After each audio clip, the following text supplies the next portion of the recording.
नमस्कार मित्रांनो, मी राजू गरुड। तुम्ही बघू शकता हे डोबेनच्या वॉटर लिली आहेत। हे विक्रीसाठी आहेत। पॉट तयार केलेले आहेत। हे रेड पिओनी, याला कळ्या आलेल्या आहेत। हे पण पॉट विक्रीसाठीच आहे। हे दोन कळ्या आलेले आहेत याला। इथे ब्लॅक प्रिन्सेस नावाची मी वॉटर लिली लावलेली आहे। इकडे हे व्हाईट पिओनी लावलेलं आहे। 2-4 दिवस झाले आता लावलेलं आहे ते। आणि हे पण रेड पिओनी आहे। इथं येलो पिओनी लावलेला आहे। हे राजनंदिनीचा टब आहे माझा। बघू शकता तुम्ही, याला कळ्या आलेल्या आहेत। 1 2 हे येलो प्रो पिंक, याला पण कळ्या आलेल्या आहेत। बघू शकता तुम्ही, कळ्या आलेल्या आहेत। आणि हे पिंक क्लाउड आहे, याला पण कळ्या आलेल्या आहेत। भरपूर कळ्या आहेत, बघू शकता तुम्ही। हे रेड पिओनी, याला सुद्धा कळ्या आलेल्या आहेत। हे फूल आहे। हे व्हाईट पॉप म्हणून आहे, याला सुद्धा कळ्या आलेल्या आहेत। हे पण विक्रीसाठीच आहे। रेड पिओनी हे पण विक्रीसाठी आहे। कॅमिलाला कळ्या आलेल्या आहेत।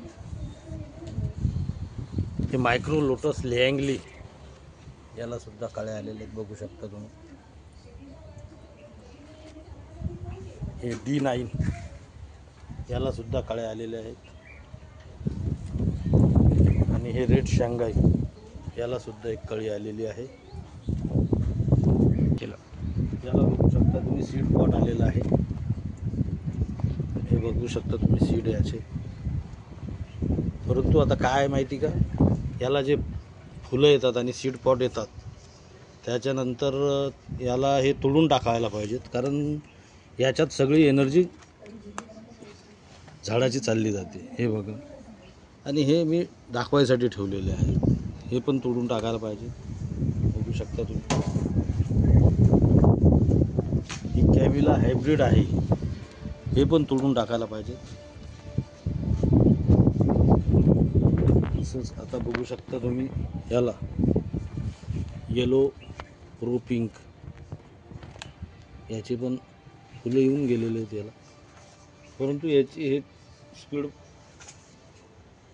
सीडपॉट ठेवायला नको, नाहीतर त्याची पूर्ण झाडाची एनर्जी त्यातच जाते।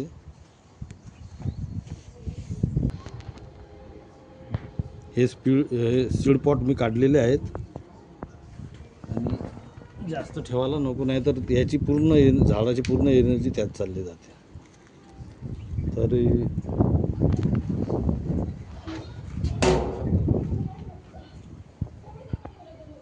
लिली, आणि ही जी मी माहिती दिलेली आहे सीडपॉटची, ती कधी तुम्हाला आवडल्यास चॅनलला लाईक करा, सबस्क्राईब करा आणि फॉलो करा।